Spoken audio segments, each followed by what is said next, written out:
আমার অনুভূতি যে অনেকদিন পরে ভোট দেওয়ার সুযোগ পেয়েছি, নাম্বার 2 আমার পছন্দের লোকেরই দিতে পারবো, এই জন্য অসুস্থ হইয়াও আমি আসছি।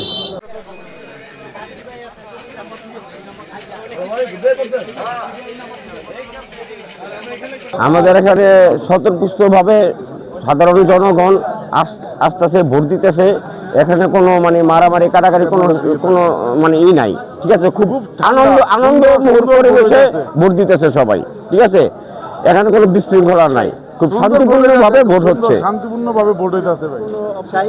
না না না, এখানে কোনো অপ্রীতিকর ঘটনা কোনো স্থান নাই, ঠিক আছে। এখানে যারা আছে সবাই এরকম পরিবেশে ভোট, আমার মনে হয় এই পর্যন্ত আর কথাও হয় নাই, শান্তিপূর্ণভাবে। এই আমাদের কুতুবপুরের 6 নম্বর ওয়ার্ডের একটা কেন্দ্র A1 কিন্ডারগার্টেন। এই কিন্ডারগার্টেনের এখানে দেখলাম যে আর কি একদম ইসের গেটে গিয়ে, কেন্দ্রের গেটে গিয়ে হচ্ছে খেজুর গাছ মার্কা বিএনপি সমর্থিত যে প্রার্থী, তার এজেন্টরা হচ্ছে যে তার লোকজন হচ্ছে যে মানুষকে কনভিন্স করার চেষ্টা করতেছে, এবং প্রশাসনও তাদেরকে ভালোভাবে প্রোটেক্ট করতেছে না, তাদেরকে দূরে সরাই দিতেছে না, বরঞ্চ তাদেরকে বারবার বলার পরেও তারা একই কাজই করতেছে, এবং প্রশাসনও দায় সারা ভাব নিচ্ছে। তো এই বিষয়টা আশা করি হচ্ছে যে উপর মহল থেকে ভালোভাবে দেখা হবে, এরকম যাতে সৃষ্টি না হয়, মানুষ যাতে সুষ্ঠুভাবে ভোট দিতে পারে সেই পরিবেশটা একদম নিশ্চিত করার দায়িত্ব সরকারের। আইন শৃঙ্খলা সুন্দর পরিবেশ, কোনো অসুবিধা নাই, কোনো ভয়ভীত নাই, কোনো অসুবিধা নাই। আর গতবার তো ভোটের সময় কিছু ভোট হয়ে গেছে এখন নির্ভয়ে ভোট দিয়ে গেলাম, কোনো অসুবিধা নাই ইনশাল্লাহ।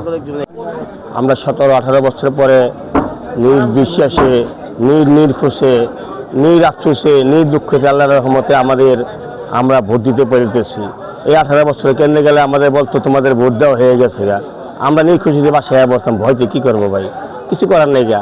আর আজকে ভোট দিতে আমাদের এত আনন্দ লাগতেছে যে আমাদের নিরাপত্তা আছে, মন ভরে, আমাদের কোনো সমস্যা নাই কেন্দ্রের ভিতরে আল্লাহর রহমতে। এই কেন্দ্রে আমাদের অনেক শান্তিভাবে আছি। আগে আমরা দিতে পারতাম না, গেলে তোমাদের ভোট দেওয়া হয়ে গেছে গা, জান গা, আমরা কেন্দ্রে তুলে দিতাম আমাদেরকে। আর আমরা ওখানে আল্লাহর রহমতে অনেক খুশিতে, অনেক আনন্দতে ফুর্তি ভোট দিতে পারছি, মা বললে কোনো সমস্যা নেই কেন্দ্রের ভিতরে আল্লাহর রহমতে।